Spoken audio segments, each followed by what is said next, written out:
حضرت خواجہ حارث محاسبی. اب ایک اور اولیاء کا ذکر آ رہا ہے، ان کا نام ہے حضرت خواجہ حارث محاسبی.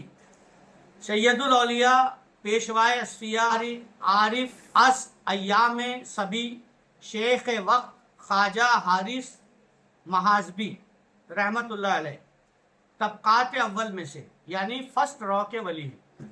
آپ کی کنیت ابو عبداللہ تھی، یعنی پکارنے والا نام ابو عبداللہ تھا.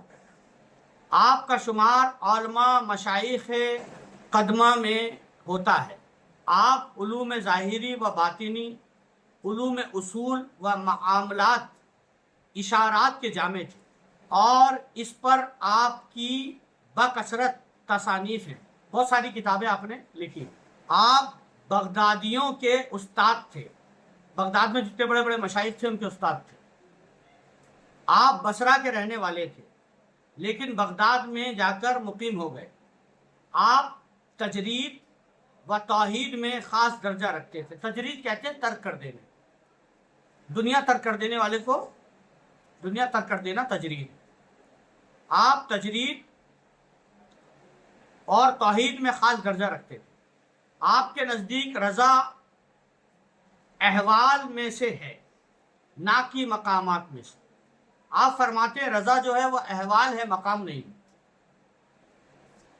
آپ کا یہ کہنا کہ رضا جو ہے وہ احوال ہے، مقام نہیں، اور یہ بات بالکل صحیح ہے کہ رضا جو ہے وہ مقام نہیں ہوتا ہے. حالانکہ لوگ کہتے ہیں میں مقام رضا پر ہوں، لیکن اصل میں رضا تو احوال ہوتا ہے، مقام نہیں ہوتا.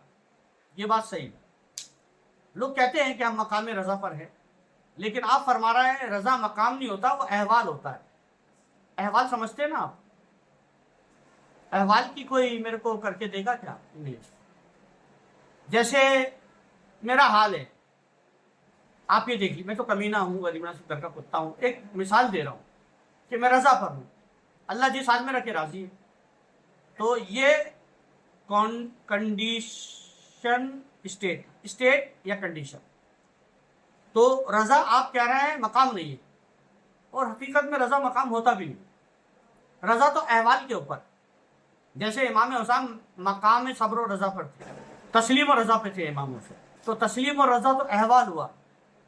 آپ اسے مقام بھی کہہ سکتے ہیں، بہت سارے بزرگوں نے مقام بھی کہا ہے، لیکن یہ ہے احوال. آپ کے یہ جو حضرت ہے خواجہ حارث محاسبی، ان کا یہ کہنا ہے کہ رضا جو ہے احوال میں ہے، مقام میں نہیں. اس بات کی شرح طویل ہے.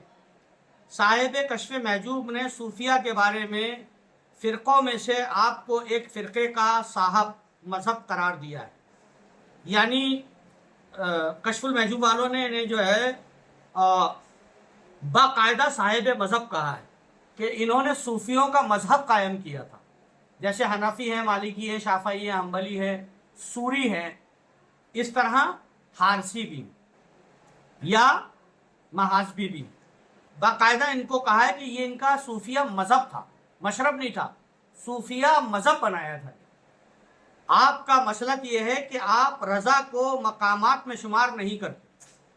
آپ کا مسلک جو تھا، آپ کا جو مذہب ہے، آپ کا جو مسلک ہے، اس میں یہ رضا کو مقامات میں شامل نہیں کرتے بلکہ احوال میں شمار کرتے ہیں. یعنی ہر حال میں راضی رہنے والے کو رضا کہتے ہیں. جیسے غریب نواز کے بارے میں، جو غریب نواز کے عاشق ہوتے ہیں، ان کے بارے میں ایک شعر ہے، تیرے عشاق کو راضی برضا کہتے ہیں. تیرے عشاق کو راضی برضا کہتے ہیں، تیری منزل میں فنا کو بھی بقا کہتے ہیں. تو یہاں پر جو ہے رضا جو مقام ہے وہ مقام نہیں بلکہ احوال بتا رہے ہیں. ان کے مذہب میں رضا جو ہے وہ احوال ہے، مقام نہیں ہے. ٹھیک ہے دوستو، یہ جو رضا کو انہوں نے احوال کہا ہے، یہ امتیاز آپ کا پیدا کردہ ہے. یہ صرف آپ ایک ولی ہیں جنہوں نے رضا کو مقام نہ کہا کہ احوال کہا، کنڈیشن یا اسٹیٹ. احوال جو ہے حال کی جمع ہے، اور حال باطن کو کہتے. تو رضا ایک باطنی چیز ہے. اہل خراسان نے یہ قول قبول کر لیا ہے. خراسان والوں نے ان کی یہ بات مان بھی لی کہ رضا جو ہے وہ حال ہے، یعنی باطن ہے. لیکن اہل عراق کہتے ہیں کہ رضا مقامات میں سے ہے. مگر عراق والے یہ کہتے ہیں کہ رضا مقامات میں سے ایک مقام. آپ فرماتے ہیں کہ مقام کا تعلق اعمال سے اور حال کا تعلق افضال یعنی فضل ربی سے ہے. سبحان اللہ سبحان اللہ سبحان اللہ سبحان اللہ. کلیئر کر دیا, کلیئر ہو گیا کہ مقام کا جو تعلق ہے وہ اعمال سے ہوتا ہے, لیکن رضا جو ہے وہ اللہ کا فضل ہے, فضل ربی ہے. اس لیے رضا اسٹیٹ ہے, کنڈیشن ہے, حال ہے, باطن ہے. مقام کسبی ہوتا ہے یعنی کوشش سے حاصل کیا جا سکتا ہے, لیکن حال وہی ہے یعنی کوشش سے حال نہیں کیا جا سکتا بلکہ عطا ربی سے ہوتا ہے. اور آگے انہوں نے بڑھ کے بتا دیا کہ مقام تو آپ کوشش, عبادت, ریاضت سے, سخاوت سے اور خدمت سے کر سکتے ہیں حاصل, لیکن حال یعنی باطن, احوال یعنی حال, حال کی جمع احوال ہے. حال کہتے ہیں باطن کو اور قال کہتے ہیں ظاہر کو, ہے نا. تو مقام قال سے حاصل ہو سکتا ہے مگر رضا صرف حال سے حاصل ہو سکتی ہے, سمجھ رہا. تو اسی کو احوال کہا ہے, حال کی جمع یعنی باطن. تو آپ فرما رہے ہیں کہ مقام کسبی ہے, آپ کوشش کر کے حاصل کر سکتے ہو, لیکن رضا احوال ہے یعنی حال ہے, یعنی آپ کوشش سے مقام تو حاصل کر سکتے ہو لیکن حال وہی ہے یعنی کوشش سے حاصل نہیں کیا جا سکتا بلکہ عطا ربی سے ملتا ہے. یعنی اگر آپ مقام رضا پر آئے ہو تو یہ آپ کی خوبی نہیں ہے, یہ اللہ تعالیٰ نے آپ کو عطا کیا تو آپ مقام رضا پر ہوئے اور رضی اللہ کہلائے. اب فرما رہے ہیں کہ بس صاحب مقام اپنی جد و جہد سے قائم ہوتا ہے, یعنی مقام جو ہے وہ اپنی کوشش سے قائم ہوتا ہے, اور صاحب حال اپنے آپ سے فانی ہوتا ہے. مقام جو ہے, صاحب مقام اپنی جد و جہد اپنی کوشش سے قائم ہوتا ہے, مقام جو ہے وہ کوشش سے ملتا ہے.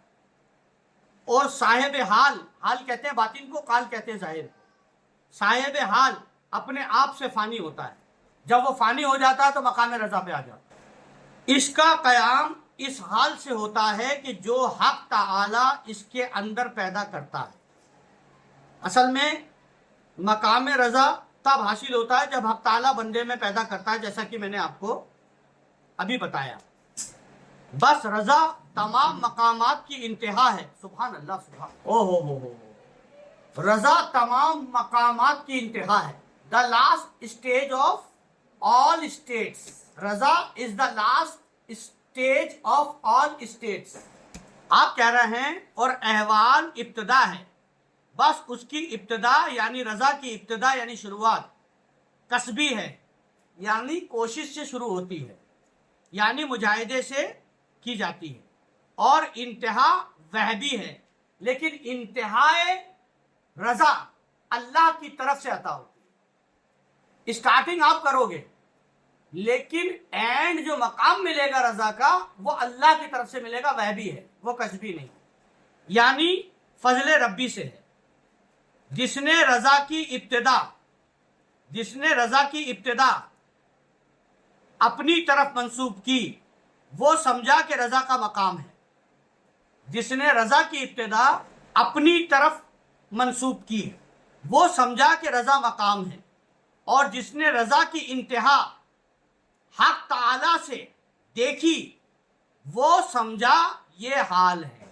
سمجھا رہے ہیں بہت, اس کو سمجھ میں آ گیا کہ یہ میری کسبی نہیں ہے, میری کوشش سے نہیں ہے, یہ میرے اللہ نے مجھے رضا کا مقام عطا کیا. یہ ہے اہل تصوف کے نزدیک محاسبی کا مذہب. صوفی ازم والوں کے نزدیک محاسبیوں کا مذہب یہ ہے. سب سے بڑی بات میں نے آپ کو کہا تھا کہ حضرت محاسبی حارث محاسبی نے مشربی مذہب قائم کیا تھا دوستو, صوفی مذہب قائم کیا تھا, اور محاسبیوں کے نزدیک جو ہے یہ ہے اہل تصوف کے نزدیک محاسبیوں کا مذہب ہے, لیکن معاملات میں انہیں کوئی اختلاف نہیں. ایک گروہ دوام حال کو روا رکھتا ہے اور ایک روا نہیں رکھتا، لیکن حارث محاذبی دوام حال کو روا رکھتے ہیں۔ بھائی ظاہر سی بات ہے، جس سے اللہ راضی ہو گیا وہ اہل حال ہوتا ہی ہوتا ہے، اہل حال کے بنا مقام رضا حاصل ہو ہی نہیں سکتا، یہ میں آپ کو بتا دوں، کیونکہ جب تک آپ بقا باللہ نہیں ہوگے آپ رضی اللہ نہیں ہو سکتے۔ اور اسلامی تصوف کے مطابق بقا باللہ اپنی اصل کی طرف لوٹنے کو کہتے ہیں، یعنی روز اللہ کے ساتھ مجلس میں جا کے بیٹھتا ہے آسمان میں، اور روز آنا دنیا میں آ کے اپنے فرض پورے کرتا ہے، اور یہی سب سے مشکل کام ہے۔ اس لیے اسلامک تصوف سب سے زبردست اور سب سے بڑا ہے، کیونکہ جس مذہب کا بھی صوفیزم آپ دیکھو گے، تصوف دیکھو گے، تو جو ایک بار اوپر چلا گیا وہ کبھی نیچے نہیں آتا۔